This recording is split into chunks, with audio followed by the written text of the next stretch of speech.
24 घंटे पहले ट्रंप ने दावा किया कि ईरान सरेंडर करने वाला है।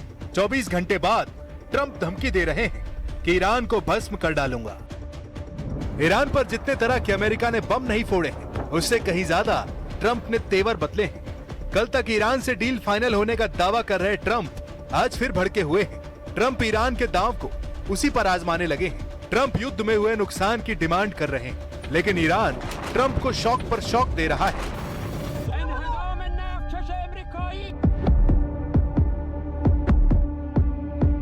ईरान ने अपने सुप्रीम लीडर की वॉर मीटिंग का गुप्त वीडियो रिलीज कर दिया है।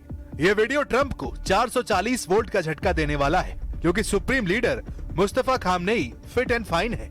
मुस्तफा के चेहरे पर कोई टेंशन नहीं दिख रही है। उनके दोनों हाथ सही सलामत हैं। मीटिंग में सुप्रीम लीडर ने जो प्लानिंग की वो अब ट्रंप को डरा रही है, क्योंकि ईरान डील तो दूर की बात अपनी नई वॉर टीम को जंग में उतार चुका है। इसके साथ एक बात और क्लियर हो गई है, वो ये कि ईरान के सुप्रीम लीडर का रुतबा बरकरार है। ईरान के सुप्रीम लीडर की हनक साफ है। उनके घायल होने और मौत की अफवाह खारिज हो चुकी है। मुस्तफा खामनेई ने युद्ध का रिमोट कंट्रोल थाम लिया है, जिससे ट्रंप का सीज फायर प्लान फुस हो गया है। ईरान की वॉर मशीनरी में बड़ा फेरबदल हुआ है। मुस्तफा खामनेई ने 6 टॉप कमांडर बदल डाले हैं। अब कौन बना किसका बॉस जानकर ट्रंप दहल गए हैं। ईरान की मेहर न्यूज एजेंसी की रिपोर्ट के मुताबिक देश के सभी सशस्त्र बलों की कमान संभालने वाले नेता अयातुल्ला सैयद मुज्तबा हुसैनी खामनेई ने सेना के 6 बड़े पदों पर नई नियुक्तियां की हैं, जिनमें ईरानी सेना की elite Islamic Revolutionary Guards Corps के चीफ का नाम भी शामिल है। ईरान की नई वॉर टीम में IRGC के commander in chief Ahmad Vahidi बनाए गए हैं। IRGC के डिप्टी कमांडर का नाम मुस्तफा इजादी है। IRGC नेवी कमांडर का पद अली ओमाजाई को दिया गया है। ईरान की बसीज फोर्स के चीफ अब हुसैन तायब है। ईरान के चीफ ऑफ स्टाफ का नाम अली अब्दुल्लाही है। वहीं केमार्स हैदरी ईरान सेना के डिप्टी चीफ ऑफ स्टाफ है। सुप्रीम लीडर ने वॉर टीम बनाने में अच्छा खासा टाइम लिया है। उन्होंने वॉर टीम के ऐलान के बाद राष्ट्रपति पेजेशकियान से 7 घंटे तक बातें की हैं। सुप्रीम लीडर से मीटिंग के बाद प्रेसिडेंट ने दुश्मनों को उनका मैसेज दिया है।